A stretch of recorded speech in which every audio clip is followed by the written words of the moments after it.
So you might recall on Thursday, Democrats brought HB 1589 to the floor, except there was a problem. Republicans realized that the way that the bill was crafted violated Senate rules. Senate Rule 26 forbids us from amending laws by reference and requires us to make sure amended laws are set forth in full length.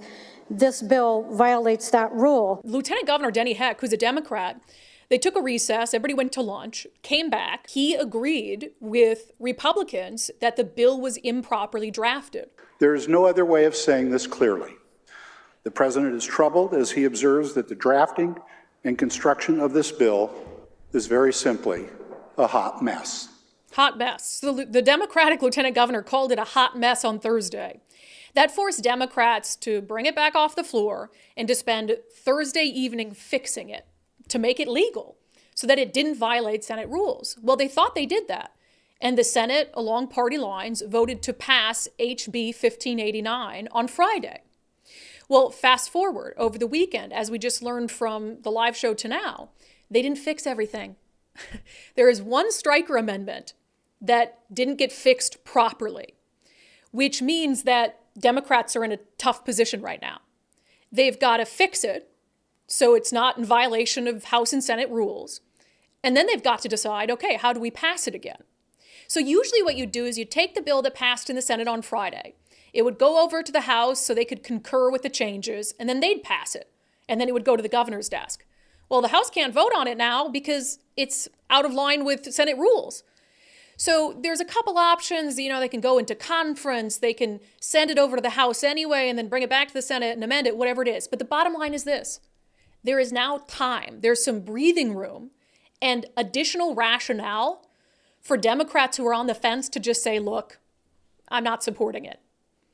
So there is maybe 5 hours, maybe 10 hours, maybe 24 hours of time right now where you can make a difference on this, where we could have a huge win for sanity at the end of the legislative session, a huge win for working class people in our state that they desperately need, especially right now. You need to contact your lawmakers. Email them and tell them why this would be too costly for Washington families. Tell them what it would cost your family. Ask them how they propose you pay for it.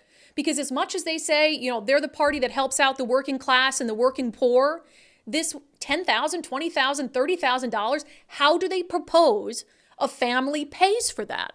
You only really need to flip 3 Democrats in the Senate. So here's a list of Democratic senators that I believe would be most likely to reconsider.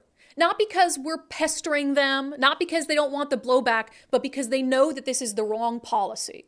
Because they know it'll hurt the poorest people the most, and because, frankly, this is bad government.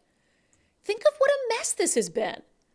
You tried to push forward this cluster F of a bill. You got called out by a lieutenant governor of your own party for it being a hot mess. You tried to fix it in the middle of the night, rushed it through for a vote. You didn't even fix everything.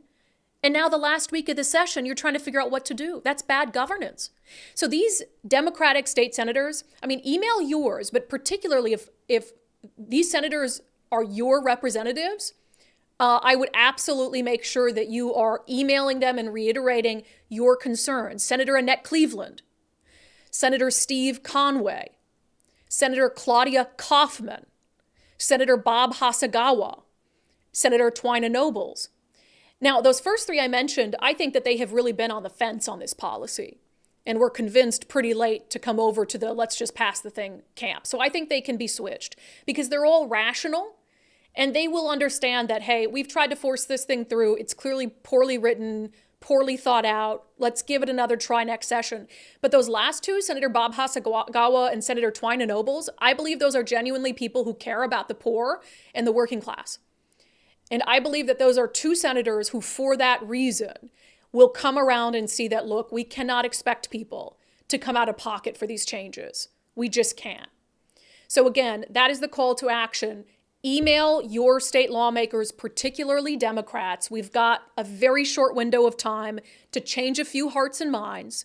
Please keep your emails respectful, but make sure that they know what it will cost you and your family, and ask them how they would suggest you pay for it.